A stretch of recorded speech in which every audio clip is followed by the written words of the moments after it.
That's why he won. Because people like you. That's why he won. That is why he won, because of people like you. You need to stop it. When I watch the news these days, I'm alarmed by how many seemingly rational people, most of whom function and contribute to society, lose all sense of reason and sometimes act out violently when their ideologies are challenged. A red hat, a Tesla vehicle, or visible support for Israel can now trigger an otherwise normal-seeming person to launch into a verbal tirade and in many cases even resort to violence. So, how did we reach the point where a person who has followed the law for most of their adult life is willing to use their own car as a roadblock to stop a Tesla vehicle just to verbally or physically assault the driver, or attempt to attack someone because they are wearing a Trump hat? How much brainwashing did it take for someone to reach the point the mere model of a car or hat could trigger an otherwise perfectly rational person to act this way? Brainwashing doesn't happen overnight. The longer a person has been brainwashed, the more their behavior and inner thoughts have been altered. Brainwashing happens when a person is gradually manipulated into changing their beliefs, thoughts, or behaviors against their initial will or awareness.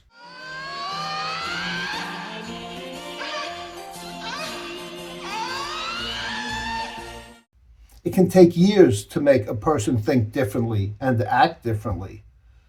A perfectly normal person can become brainwashed throughout a combination of psychological and social pressures, often over an extended period. The longer a person has been brainwashed, the more their behavior and inner thoughts have been altered. Here are a few steps of the typical brainwashing progress. First, you must isolate the victim. For the purpose of this video, we will call them victims, because most of the people you see acting out no longer happy people. The victim must be cut off from opposing viewpoints, friends, and family who could challenge the new ideas.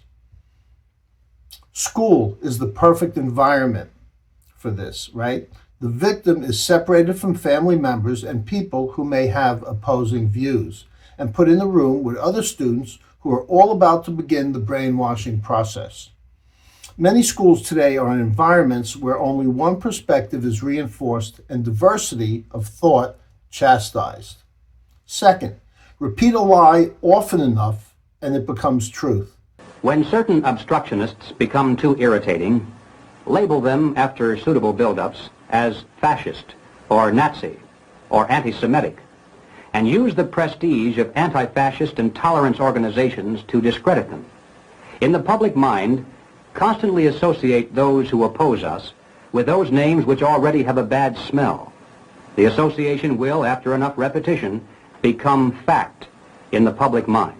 This is becoming a pandemic of the unvaccinated. Unvaccinated people are at risk, and sadly, deaths among the unvaccinated. And here's the latest data that confirms that we're still in a pandemic of the unvaccinated. Cases are still rising, especially among the unvaccinated. Will remain unvaccinated, continue to be among the unvaccinated. The unvaccinated are unvaccinated. The unvaccinated, vaccines are the best defense, but masks are extremely helpful as well. Our greatest responsibility is to serve our Treasure Valley communities, the El Paso, Las Cruces communities, Eastern Iowa communities, Mid-Michigan communities. We are extremely proud of the quality, balanced journalism that CBS 4 News produces. But we are concerned about the trouble and trend of irresponsible, one-sided news stories plaguing our country. The sharing of biased and false news has become all too common on social media. More alarming, some media outlets publish these same fake stories without checking facts first. The sharing of biased and false news has become all too common on social media. More alarming, some media outlets publish these stories simply aren't true without checking facts first. Unfortunately, some members of the media use their platforms to push their own personal bias and agenda to control exactly what people think, and this is extremely dangerous to our democracy. Breaking news. A bombshell. Today is a turning point. Today was historically bad for President Trump. Today was a turning point. A turning point. We're at a turning point here. The beginning of the end for the Trump presidency. We have another bombshell. Mike Pence might have to assume the office of the presidency. Rumblings of the word impeachment. Breaking news. Another bombshell out of the White House. I believe this is the beginning of the end. I do too. It's really the beginning of the end. He may be feeling the walls closing in on him. All the walls closing in on him. The walls closing in on him. Breaking news, a new bombshell. One astrologer says this means the beginning of the end for President Donald Trump. Trump will resign. Trump is going to resign. Is this the tipping point? I know we've said it over and over. Breaking news, new bombshell. This is the beginning of the end. The beginning of the end. The walls are closing in. The walls closing in. The walls closing in. Breaking overnight bombshell. This is a very dramatic day, and I think it might be a tipping point. You think this is a tipping point? Repetition is very important in the brainwashing process. You must repeat the same messages or ideology over and over and over. Repeat slogans and misinformation often until it is practically memorized. Use of fear and continued stress. Capitalize on high-stress environments, such as the COVID pandemic. These high-stress times weaken critical thinking and make people more susceptible to new beliefs. During these high-stress times, repetition works really well.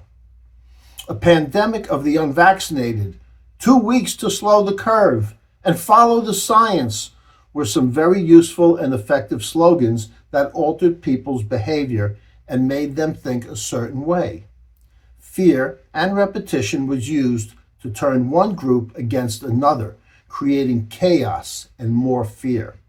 So the use of an authority or charismatic figure is also useful. A figure of authority like Dr. Fauci during the pandemic, who presents themselves as the ultimate source of truth.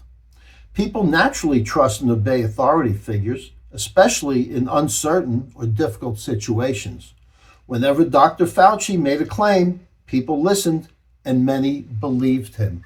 When people who were opposed to what Dr. Fauci was saying spoke out, they were censored, sometimes fired, and met by many people who used familiar slogans such as "follow the science," or the silence, science denier, or accused of being anti-vaxxers, gradual commitment, and cognitive dissonance. Small, seemingly harmless actions led to bigger commitments. Once a person has invested time, effort, or identity into a belief system, they resist contradicting evidence to avoid internal conflict. They want to be right, even if in the back of their minds they may feel they are wrong. They won't admit it because they've already made that commitment. Third, construct the belief that if you are not following the party line, you will be termed racist, xenophobe, misogynist, anti-democratic, fascist, climate denier, or worst of all, are you a conservative Republican or a MAGA supporter? And a host of other identifiers deemed to be anti-progressive.